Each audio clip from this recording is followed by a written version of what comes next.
মাটি পা পা করে এদেশের তৌহিদি জনতা রক্ত ঝরা ঘাম চড়ে ইসলাম করেছে।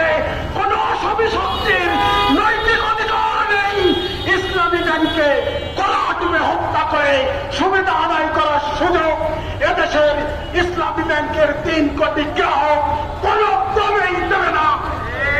হাসিনার ফ্যাসিবাদ 17 সাল থেকে 24 সাল পর্যন্ত ইসলামী ব্যাংকে হত্যা করতে পারে নাই।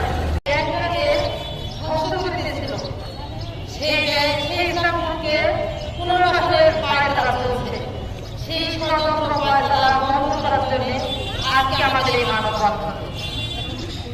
আমরা সাধারণ গ্রাহক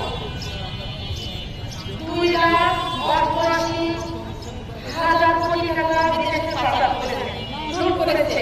আমি বাংলাদেশ সরকারের কাছে কিন্তু আবেদন জানাচ্ছি আমাদের সাধারণ গ্রাহকের টাকা ফিরে আনতে। সেই টাকা ফিরে না এনে সেই টাকাগুলোকে প্রবাসীদের পায়তারা চলছে, তার জন্য আমরা শঙ্কিত।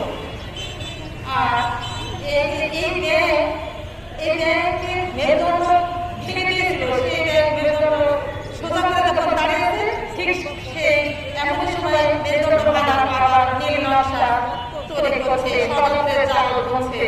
যতদিন এই ষড়যন্ত্র চলবে এই ব্যাংকের স্বাধীনভাবে হবে না, দাঁড়াতে চেষ্টা করবে, ততদিন আমাদের এই মানববন্ধন চলবে।